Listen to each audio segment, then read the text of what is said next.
정확한 통계 자료는 없지만 코로나 팬데믹의 영향과 함께 교회에 출석하지 않는 성도의 숫자가 과거보다 훨씬 늘어났을 것은 자명합니다. 이건 누가 봐도 분명하죠. 이래서 어떤 학자들은 한국 교회에서 적어도 약 20% 정도의 목회자는 이런 사람들을 위해서 목회를 해야 한다라고 이야기합니다. 그러니까 성도이기는 한데 교회에 출석을 하지 않는 사람들을 위한 목회가 필요하다는 거예요. 자기 자신을 그리스도인이라고 자처하지만 교회에 나오지 않는 분들을 목회의 대상으로 삼아야 할 필요가 있다라는 것이죠. 충분히 일리가 있는 의견입니다. 다만 현실적으로 어떻게 그런 목회를 할 것인지 이것은 아주 깊은 고민과 연구가 많이 필요하겠습니다. 이런 통계 자료를 대하게 되면 자연스럽게 질문이 생겨요. 왜 교회 예배에 출석을 하지 않는 이 성도의 숫자가 점점 늘어나는 걸까요? 그것은 기성교회에 대한 불만 때문이겠습니다. 예를 들면 목회자의 윤리적인 문제, 또 교회 내 성도들끼리의 어떤 권력 다툼, 또 봉헌을 강요하는 분위기, 여성을 무시하는 문화, 이 외에도 수만 가지 여러 거리들이 있겠죠. 저는 교회의 이런저런 문제들은 결국 하나로 귀결된다라고 생각을 합니다. 교회가 복음이 아닌 다른 것을 더 중요하게 여기기 때문입니다. 복음보다 율법이 우선하고, 복음보다 돈이 우선하고, 복음보다 정치적 신념이 우선하고, 복음보다 직분이 우선하고, 복음보다 체면이 우선하고, 복음보다 교회 관습이나 전통이 우선하고, 그러다 보니까 어느새 교회가 그 복음의 정신을 잊어버리게 되는 것이죠. 이런 모습을 안타까워하면서 교회를 떠나는 성도들의 조용한 엑소더스가 지금도 진행되고 있는지 모릅니다. 교회가 마주한 현실이 이렇다 보니까 사실 현재 한국 교회가 복음을 전하는 것이 많이 위축이 되어 버렸습니다. 복음의 메시지를 들고 전도를 하려고 하면 사람들이 어떻게 반응을 합니까?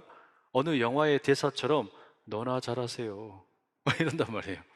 그런 식으로 비아냥거리는 목소리를 우리가 많이 듣게 됩니다. 참 안타깝죠. 근데 여러분, 이게 그냥 단지 안타까워할 일이 아닙니다. 이 문제를 우리가 조금 더 자세하게 좀 분석을 해볼 필요가 있어요. 오늘 본문에 나오는 이 내용은 실망한 복음 전도자들에게 어떤 자그마한 희망을 제시해주는 그런 본문이라 할 수 있습니다.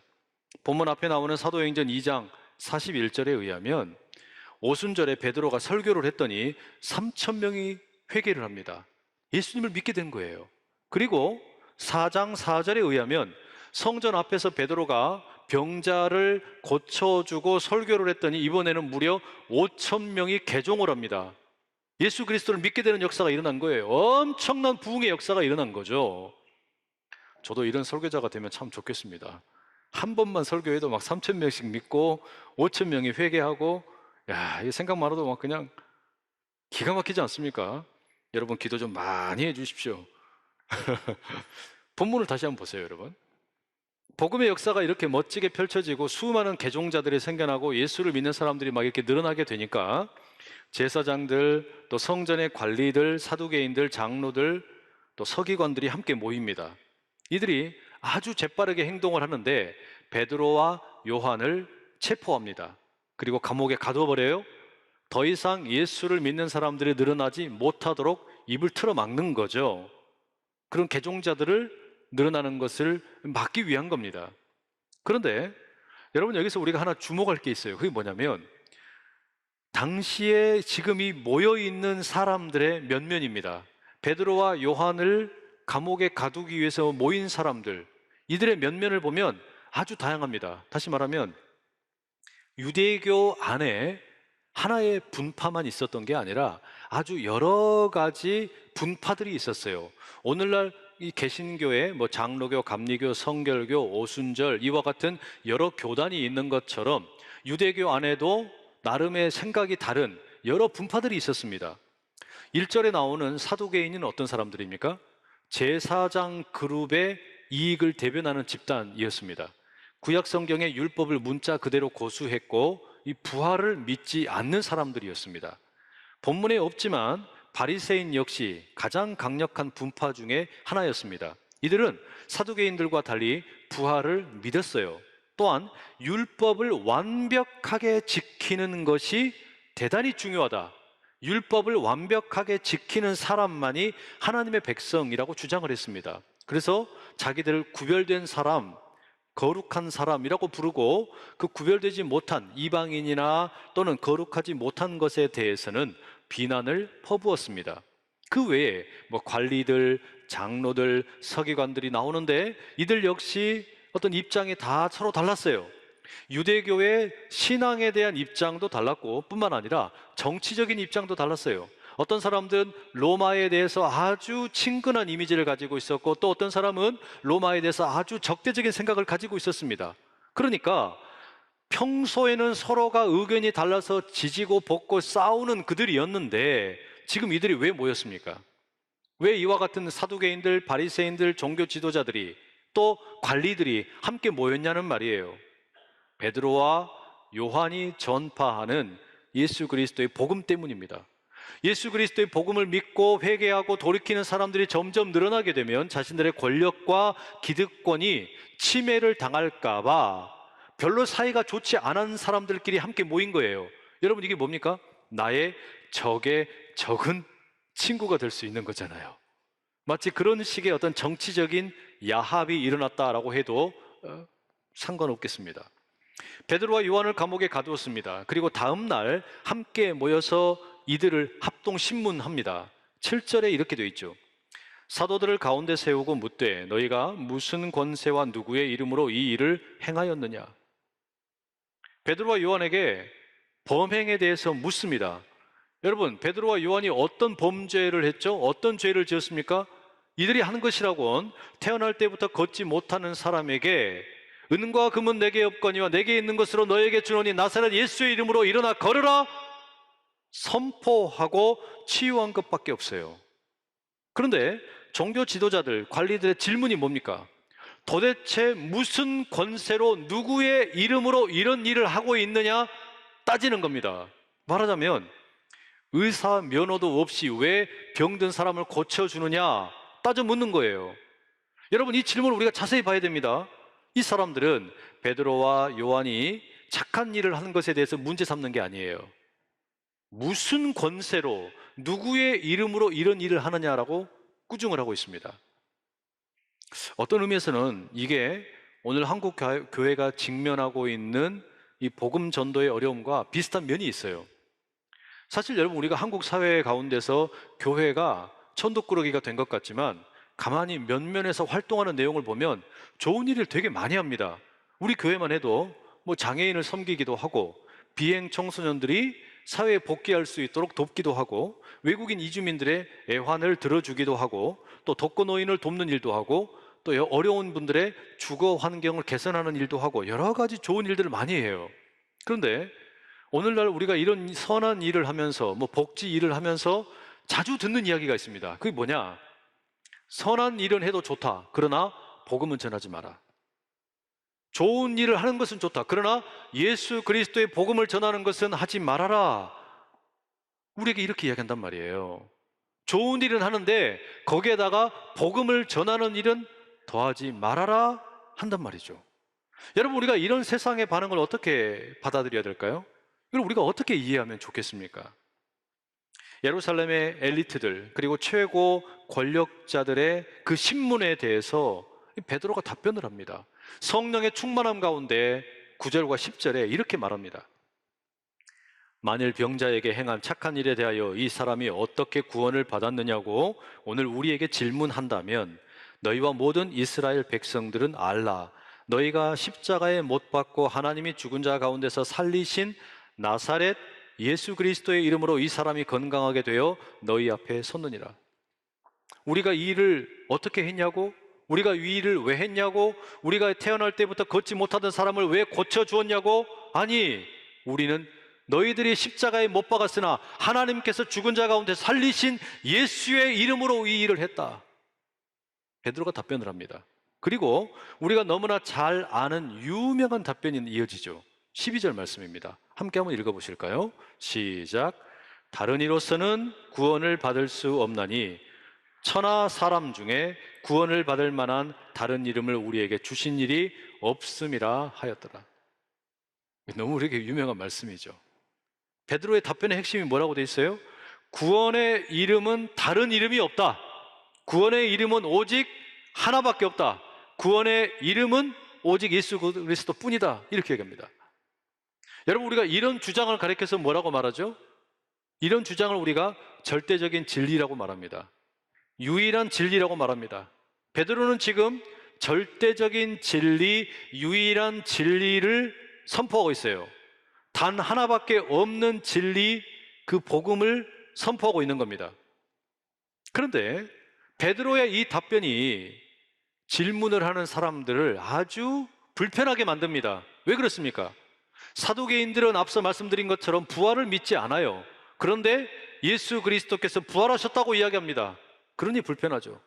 바리새인들은 예수님이 생전에 그 자신들의 율법을 자꾸 거부하고 오히려 거룩하지 못한 사람들, 죄인들, 세리들, 과부들과 어울리는 것을 보았어요. 그래서 예수님을 싫어해요.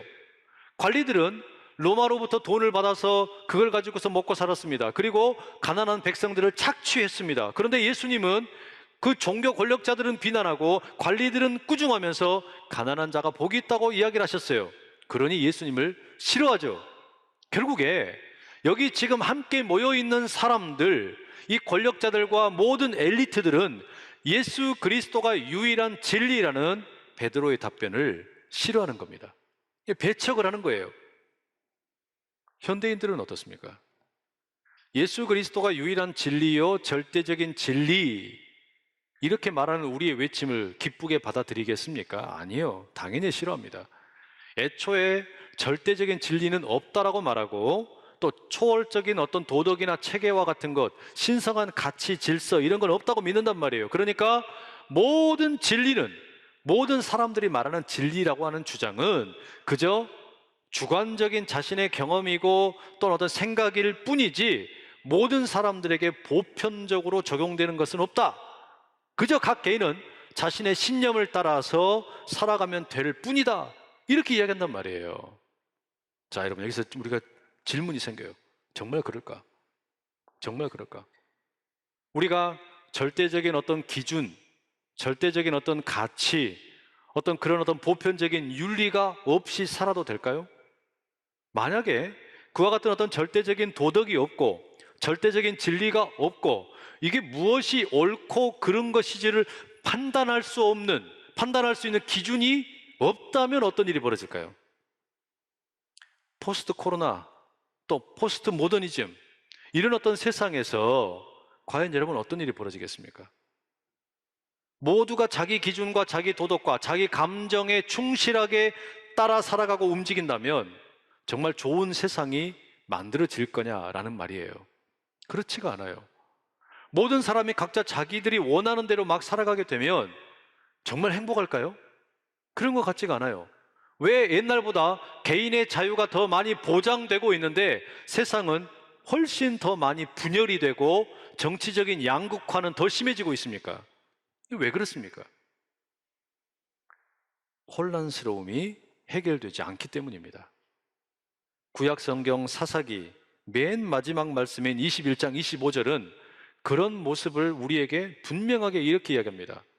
그때에 이스라엘의 왕이 없으므로 사람이 각기 자기의 소견에 옳은 대로 행하였더라. 이 왕이라는 말을 다른 말로 바꿔보세요. 그때에 대한민국에 절대 진리가 없으므로, 절대 기준이 없으므로, 절대 도덕이 없으므로 사람이 각기 자기 소견에 옳은 대로 행하였더라. 지금 우리 살고 있는 현실이 그런 겁니다. 그러면 이와 같은 어떤 혼란스러운 세상에 뭐가 필요할까요? 절대적인 도덕 기준이 필요한 거예요. 절대적인 진리가 필요한 거예요. 다만 조건이 있습니다. 왜 사람들이 절대적인 진리, 보편적인 가치 체계를 싫어하느냐? 우리가 그 이유를 알아야 되죠. 그게 뭘까요? 진리를 가지고 있다는 사람이 진리가 없다라고 생각되는 사람을 억압하고 지배하고 또한 괴롭혔기 때문입니다. 인류의 역사에 그런 일들이 너무 많았기 때문이에요. 바로 그것 때문에 사람들은 야, 그 진리라는 거 그거 다 거짓말이야. 그 진리라는 것이 맨날 사람들을 괴롭히고 억압하고 오히려 자유를 힘들게 만드는 것들이더라. 그래서 그 거부하는 거 아닙니까?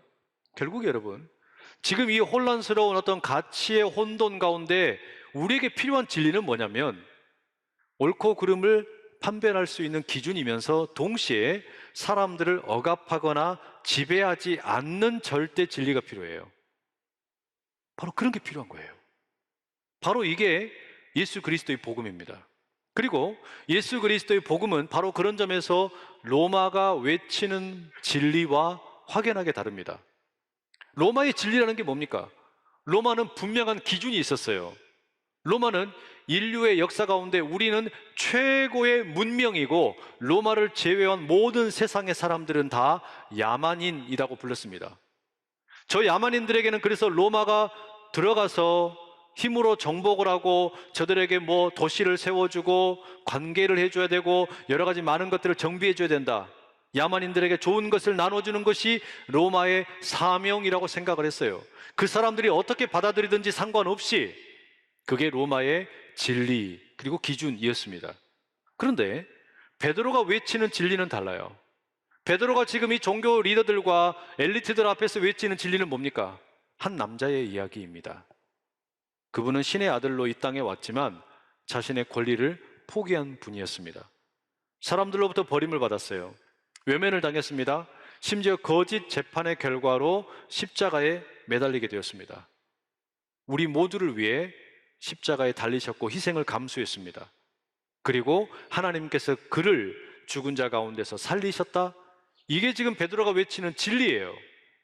베드로는 이게 병자를 살린 진리라고 외치고 있는 겁니다. 그리고 어부였던 자신의 인생을 송두리째 바꾼 진리가 바로 이것이라고 외치는 거예요. 진리는 진리인데 로마의 진리처럼 사람들을 억압하고 지배하는 그런 진리가 아니라 도리어 진정한 자유, 따를 만한 가치가 있고 오히려 자기를 비우는 진리를 발견했다는 겁니다. 자신을 겸허하게 비우는 것, 원수를 위해서 기도하는 것, 마땅히 누릴 수 있는 권력을 포기하는 것, 이게 베드로가 붙든 유일한 진리라는 겁니다. 그래서 11절에 선언합니다. 이 예수는 너희 건축자들의 버린 돌로서 집 모퉁이의 머릿돌이 되었느니라. 버린 돌, 버려졌으나 거절당했으나 외면받았으나 미움받았으나 그러나 하나님께서 그 버려진 돌을 가져다가 머릿돌로 삼으셨다는 거예요. 여러분, 지금 우리가 살고 있는 세상에는 바로 이런 진리가 필요합니다. 이런 윤리가 필요해요. 로마의 진리처럼 남을 짓밟고 파괴하고 억압하는 그런 진리가 아니라 거절당했지만 외면당했지만 미움받았지만 그럼에도 불구하고 도리어 미워하는 사람들을 위해서 기도하는 진리, 자기를 비우는 진리, 겸허하게 자기 자신을 내어주는 진리, 바로 그런 진리가 필요하단 말이에요. 13절에 의하면 베드로와 요한을 신문하던 사람들이 깜짝 놀랍니다. 이 종교 지도자들과 관리들과 엘리트들이 베드로의 답변을 듣고 깜짝 놀라는 거예요. 왜냐? 저 둘은 원래 무식한 놈들인 줄 알았는데 그리고 정식 교육을 받은 적도 없는데 아니 어떻게 저들이 말하는 메시지가 이렇게 힘이 있지? 어떻게 저렇게 진실하지? 어떻게 저렇게 신실하지? 깜짝 놀란 거예요. 이 반응이 뭘 의미합니까? 이 종교 지도자들과 엘리트들의 반응이 의미하는 게 뭐겠습니까? 눈에 보이는 것이 전부가 아니라는 것을 깨달아야 한다는 거 아닙니까? 우리가 눈에 보는 것이 전부가 아니다. 눈에 보이는 게 전부가 아니다. 우리의 시선과 우리의 이해가 충분히 왜곡될 수 있다는 것을 지금 말해주는 거예요. 2007년 1월 12일 날 미국 워싱턴 DC의 한 지하철역에서 어떤 남자가 이 바이올린을 연주하기 시작을 했습니다. 사람들이 분주하게 지나가는 그 시간에 바흐의 곡을 연주를 하는데요. 3분 뒤에 어떤 중년 남자가 잠시 발걸음을 멈추더니 지나갔어요. 4분이 지난 뒤에는 어떤 여성이 음악은 듣지도 않고 그냥 지갑에서 1달러짜리 지폐를 내던지고 지나갔습니다. 이 연주자가 바흐의 곡을 1시간 동안 연주했습니다. 그동안에 그 앞에 멈춰 섰던 사람은 딱 7명입니다. 돈을 넣어준 사람이 20명인데 멈춘 사람 아무도 없었어요. 이 바이올리니스트가 1시간 동안 연주해서 벌어들인 돈이 32달러였습니다. 연주가 끝나도 그 음악이 멈춘 뒤에 박수 치는 사람 한 명도 없었습니다. 그런데 여러분, 이 사람이 누구였냐? 그래미 어워드를 수상했던 조슈아 벨이라는 세계 최고의 바이올린 연주자였습니다. 그 사람이 40억짜리 바이올린을 들고 연주를 했습니다. 환상의 연주를 했어요. 불과 이틀 전 보스턴에서 열렸던 자신의 콘서트가 매진이 됐습니다. 그 콘서트의 제일 낮은 가격이 13만 원짜리였습니다. 뭐가 달라졌죠? 연주자의 복장, 그리고 무대만 달라졌습니다. 다른 것은 다 그대로예요. 연주자도 그대로이고 그가 사용했던 바이올린 악기도 그대로입니다. 여러분, 이게 뭘 의미하는 거예요? 우리의 눈과 시선, 우리의 이해라고 하는 것은 너무나 쉽게 왜곡될 수 있고 제한적일 수 있다라는 것을 반증하는 겁니다. 여러분, 왜 예수님이 배척을 당했습니까? 왜 예수님께서 버림을 받았습니까? 왜 예수님께서 외면을 받고 미움을 받았습니까? 하나님의 아들답지 않다고 생각되었기 때문이에요. 하나님의 아들이면 거기에 맞는 권력을 보여줘야 되고 힘을 보여줘야 되는데 예수님이 그러시지를 않았잖아요. 여러분, 왜 예수님이 유일한 진리가 되십니까? 왜 예수님이 절대적인 진리가 되십니까? 바로 그 역설에 있는 거예요. 하나님과 동등됨을 취하시는 분인데 그분이 인간의 몸을 입고 오셨어요. 모든 신적인 권리를 포기하셨습니다. 사람들은 예수님이 누구인지를 전혀 알아보지를 못했어요. 왜? 신의 아들답지 않다 생각했기 때문입니다. 결국 예수님이 거절당하시고 외면당하시고 미움을 받으시고 십자가에 죽으시고, 그럼에도 자기 유익을 구하지 않고 죽음에서 부활하심으로 우리 모두를 살리셨습니다. 세상에 이런 진리는 없어요. 세상의 모든 진리는 그 진리를 가지고 있는 자의 능력을 보여달라 말하고 그 사람의 옷과 모양새, 이런 것들이 그럴싸해야만 인정을 해줍니다. 세상의 진리는 언제나 남을 낮게 보고 나를 높이는 진리입니다. 로마는 위대하고 엄청난 문명이지만 다른 이들은 다 야만인으로 보는 진리를 가지고 있었습니다. 세상은 자기 권리는 주장하고 남의 권리는 무시하는 진리 투성이입니다. 자기 유익은 극대화하고 남의 유익은 짓밟는 권리 투성이입니다. 그런데 예수 그리스도의 복음, 이 진리는 달라요. 이 진리는 겉모습에 현혹되는 우리의 연약함을 고발합니다.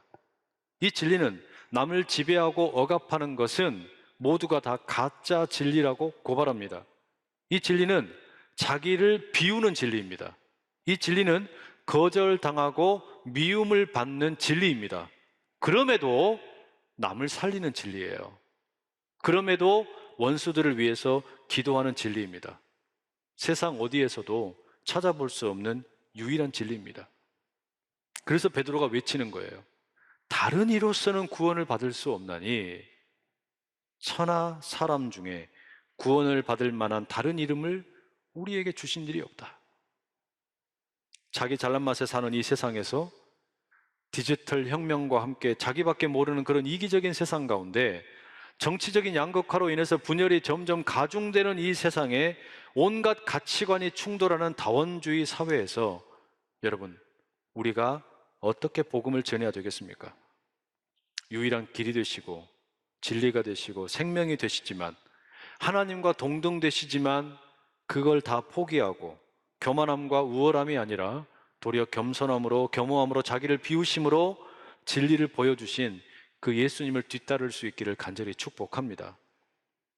깨어진 세상은 여전히 예수님이 필요합니다. 아니, 어쩌면 지금 이 세상은 인류 역사상 가장 예수님이 필요한 세상일지도 모릅니다.